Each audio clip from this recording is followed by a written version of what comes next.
Bonjour à toutes et à tous. Aujourd'hui, on parle d'un secteur stratégique, un secteur qui construit littéralement le pays, le BTP. Et là, ça secoue. Ah oui Anita, ça secoue fort même. 3 000 milliards de francs CFA investis en 5 ans dans le BTP togolais.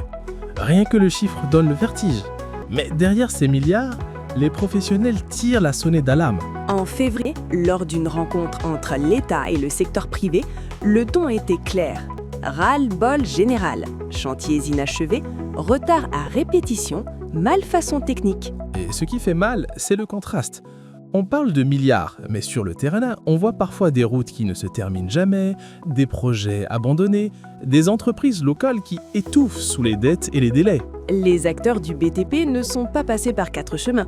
Ils dénoncent les lourdeurs administratives, les retards chroniques de paiement, des conflits d'intérêts et surtout cette logique du moins 10 ans. Oui, cette course au prix le plus bas.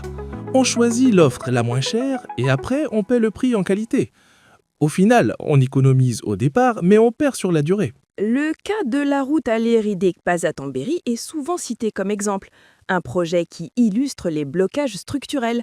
Lenteur, interruption, frustration. Mais attention, il y a aussi une prise de conscience.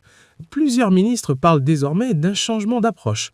Passer du moins cher à l'offre économiquement la plus avantageuse.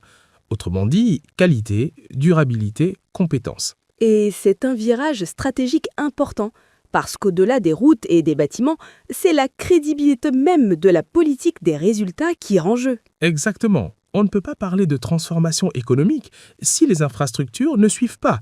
Le béton doit tenir, les routes doivent durer, les projets doivent s'achever. Les recommandations sont claires. Audit des projets abandonnés, sanctions en cas de manquement, commission mixte État-BTP, plus de transparence et de suivi. Parce que 3 000 milliards, ce n'est pas un petit montant. Chaque franc investi doit se voir, se toucher, se mesurer. Le Togo construit son avenir, mais pour bâtir haut, il faut des fondations solides.